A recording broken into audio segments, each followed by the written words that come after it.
They fucking did it. They made a working time machine. I thought they made it way back, but now it's being used, and I have to say it's pretty fucking amazing. It's tough work to go back in time to restore whatever has to be restored, because it goes from many angles.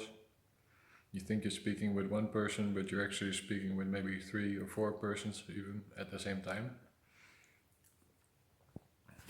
And with that comes the mystery of souls, or how the souls work.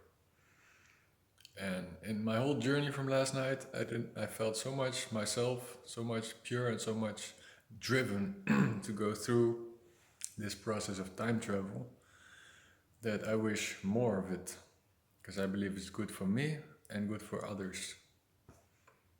Yeah, the time machine, crazy. Well, in Berlin, I remember they were experimenting with this kind of technologies. I know it's possible, but it's very tricky because you know what happens when you go back in time and do something. So there has to be a distance, I think. Like, it needs to be a kind of interface, maybe even artificial interface. Like, that's what it seemed like last night. So thanks for this amazing experience. May there be more dreams like that to make things better for everybody. That's my motivational speech for today. I hope you liked it. I hope you're getting into time travel as well. It's pretty easy actually. First, you just have to remember. You lie down. You breathe through the core like a balloon. You breathe in.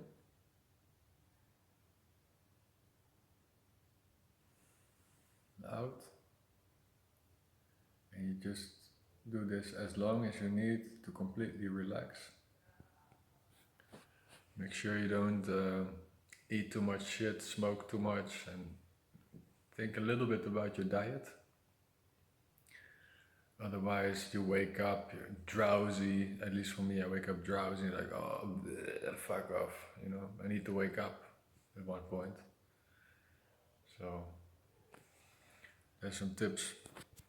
I think anybody can do it, really, if you want to.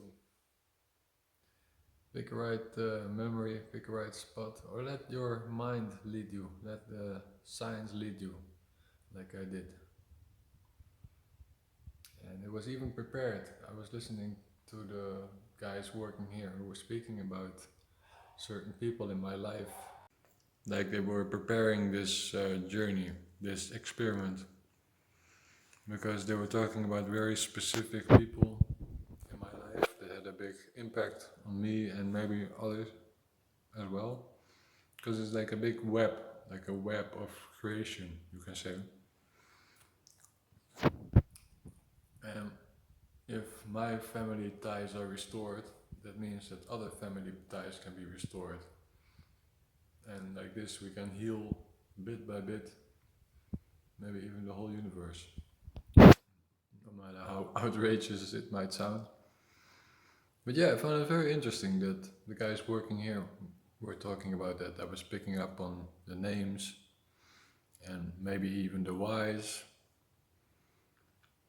Why this person, why that person. So probably they set it up like in Koppertje, we say it. Preparation is half the work, so I believe they did the preparation and I pushed through it. Let's say it like that. Let's give them some credits. I'm not gonna name names because they changed the names around anyway. Probably because time travel is a bitch. Okay, enough for today. Hope you enjoyed the video. I did, so. Hasta la fucking vista. So now I try to describe what it feels like to go out of this slipstream, I call it. It's like my mind is completely at ease, at rest. And from there, it's like a point. I'm looking for a point, or there is a point where I can go out, or in between, which I call the slipstream. I think with surfing they invented this term slipstream. Like when there's no other way, you have to go there, and then you follow that line, and it brings you exactly to where you need to be. So it's like time astral projection, it can be called time astral projection. To go out and to go back in a gentle way. It's like waves of stories, old stories relived and re-experienced and corrected and restored, and it's majestic. It's wonderful. It's marvelous. It's like the fucking circus. I wrote down locomotive because I went on a freight train. The locomotive. Locomotive. It's the motive for the loco.